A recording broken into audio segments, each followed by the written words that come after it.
Hey you guys, I'm Fabio Hart coming back with another video. In this video, what I want to talk about is setting up your rates, okay?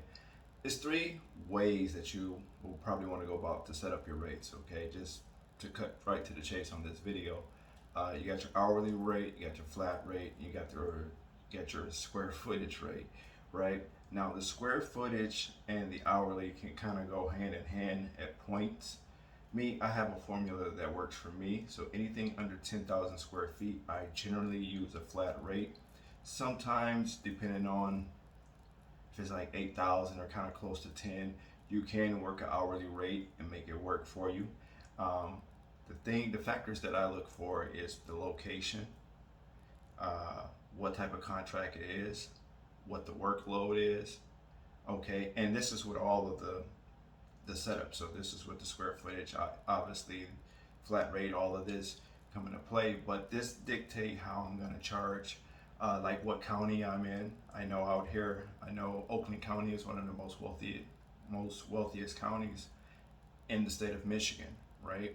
So I know, okay, if I'm in Washtenaw County, I'm in Oakland County, I'm in Macomb County, I'm in Wayne County, right? I kind of break it down into sectors. So you got to know your area. You got to know like where the money is. You got to know, okay, this is 8,000 square foot. Will I make more money doing it by the hour here? How long will it take me to do 8,000 square foot? I was about to say 8 hours. How long would it take me to do 8,000 square foot, right? How many people do I need? What's the workload? Do I have an extended clean, or what I would consider extended clean, right? So extended clean, sometimes people ask me, well, what is an extended clean? It's just a clean that's past your general cleaning, right? So if it's work that need to be done, like let's say ceiling fans, ceiling vents, certain things like that, in your company you might say, no, Fabio, that's just general cleaning for us. In my company, it might be considered extended, right? It's an extension to what you need me to do, what I would consider to be general cleaning. Okay, so again, a lot of these are factors, so you want to have to key that in. Okay, now when we get over to square footage, I kind of go by a different method in terms of coming up with my pricing. Okay, so now you got all forms of ways to kind of come up with the pricing. Some people use Google, right? Some people use an app. Some people use uh, other type of software programs, right, or different software. Okay, so it's a lot of different ways. There's no right or wrong way. You just have to find what fit for you, and make it work for you. Okay, like me, like I say, everything under 10,000 square feet, I do a flat rate for. Again, sometimes between that, maybe that 8 and that 10, I will do an hourly gig for it if I know that I could probably make more money by charging by the hour, right? But if you got a square footage of 3,000 or 2,000 or 1,000, 1,015, yeah, 1,015, or if you got a 1,500, 1,600, you got a 2,300, you got a 3,500 square foot. To me, these spaces are not huge spaces, okay? So there's no reason, if you charge that by the hour, for me, I wouldn't make no money. I wouldn't make as much money as if I was to charge by flat rate, okay? So again, guys, you got to come up with your method, but when you come up with that method, stick with it.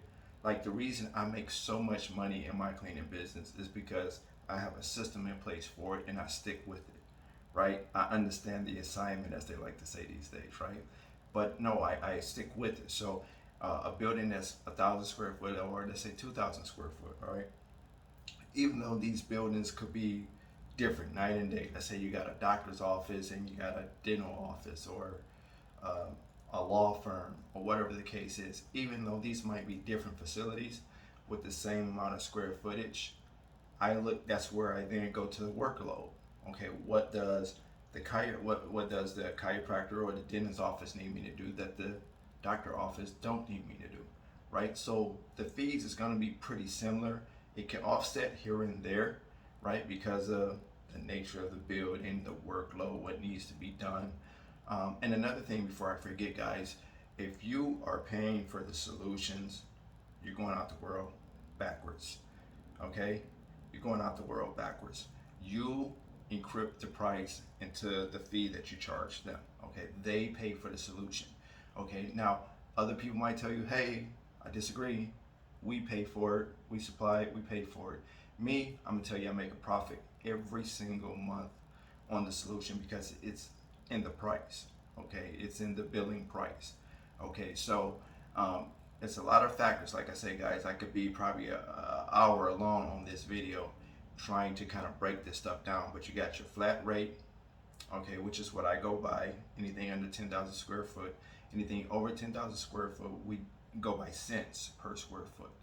Okay, if I'm just being straight point blank to it, we go by cents per square foot, anywhere between 10 to 50 cents per square foot. Okay, we usually don't go past 50 cents because it drives the numbers up too high, and I still wind up breaking it down. Okay, but anything over 10,000 square foot, we go by cents per square foot. Okay, so it could vary. It could be 15 cents, 10 cents, 20 cents, 25 cents. It varies, but it's usually between, sometimes we did 5 cents on more larger buildings and make it work, but it's generally between that 10 and that 50 cent, okay, per square foot. And it just depends on the dynamic, what they need us to do, the workload, if it's a day porter in the evening shift, right? So it's a lot of different dynamics when you're looking at the larger buildings. And I can pop my collar because not only have I gotten myself into those type of contracts, I got some of the people in my coaching. Shameless plug, I do have one spot left for anybody that's interested. But like I said, guys, okay, so then you go to, we talked about the square footage, so then you go, we talked about flat rate, hourly rate.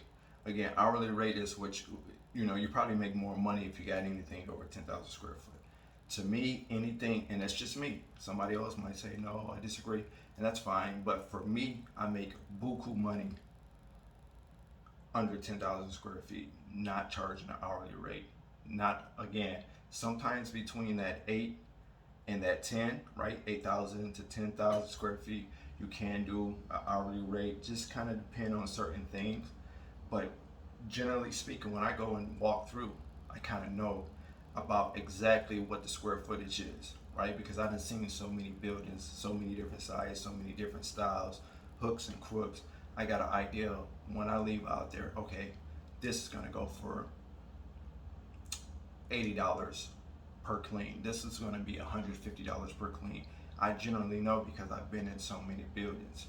Now, I told you guys in my paperwork, I use what I call an estimate breakdown formula. And it's been working for me since the beginning of time, and I still use it to this day. I perfected it a little bit more, right?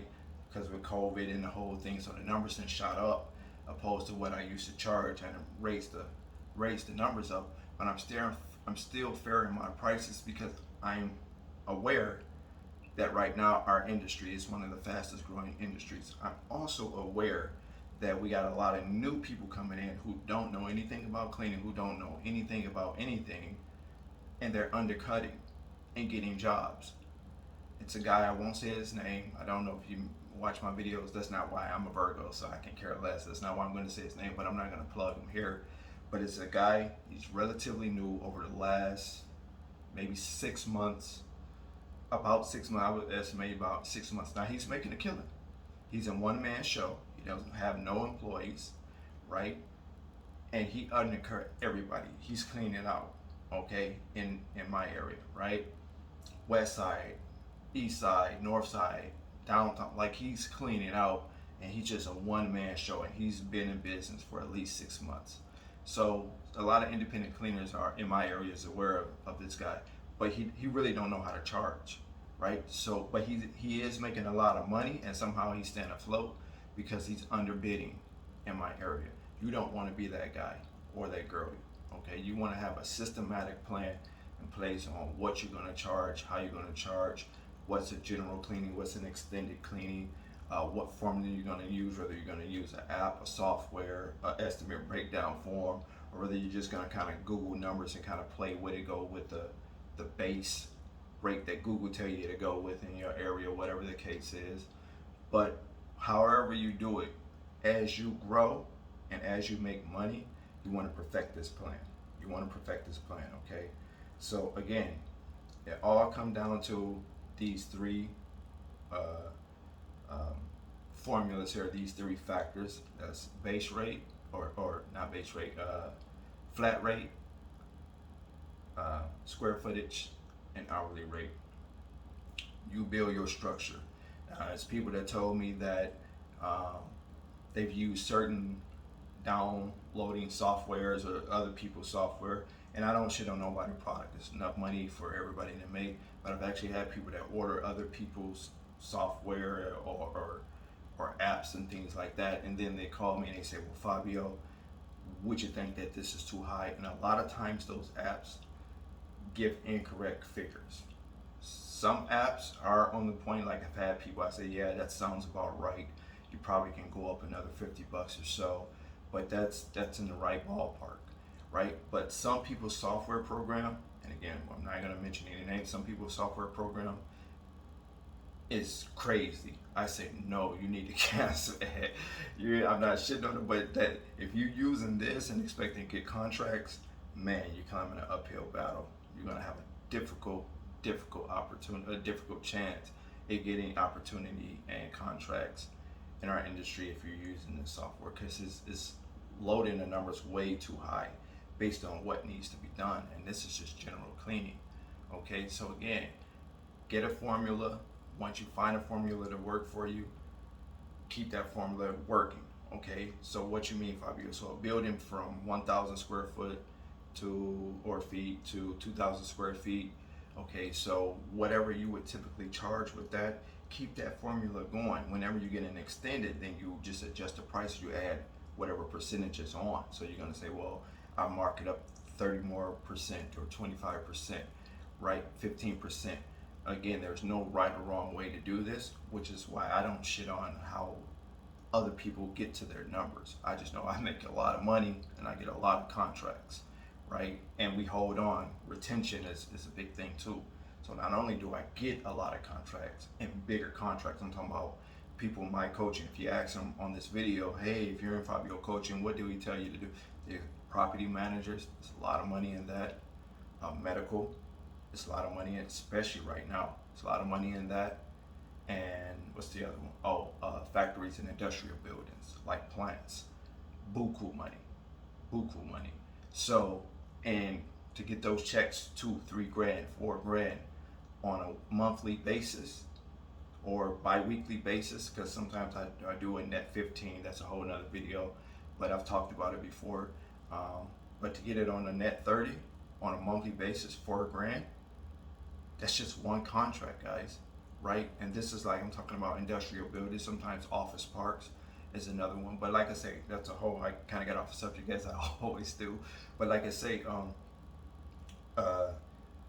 once you come up with a system for your numbers, use it. If you're using a software or app or whatever program you're using and you feel that that program is a good program, keep using it, but kind of put a schedule together for yourself, right? Kind of, if you know it typically tell you to charge this to this for this amount of square foot and that amount of square foot, then kind of put a schedule together. And then that way you can build your own estimate breakdown form, right? You'll have a formula in place. Like me, instantly, I walk in a building a day, get that estimate in probably sometimes before the end of the day, or at least by the next morning, I'm already set, I'm all ready to go. Insurance is together, everything is accurate, we're ready to go. Okay, I don't waste no time, and my follow-up game is official like a referee with a whistle, please believe it. So, like I say, guys, I just wanted to get this video out to you. If you have any further questions, comments, or concerns about this video, go ahead and leave the comments in the comment section. I'll try to respond back personally. If not, then between Malaysia and Jasmine, we got you, right? If you want a more vibe, personal interaction with me, you can email me at HOLLYWOODJanitorialServ@gmail.com. That's HOLLYWOODJanitorialServ, service SERV @gmail.com. And I think that'll pretty much wrap this up. So I'm Fabio Hart. The only person that will ever stop you from starting up your own dreams and making it to the top is you. By the way, I do have one spot left for the coaching. Anybody can get it, $1,000. That's it. Once that is paid, once that last person come in, I can't tell you exactly when I'm going to be opening up the coaching again.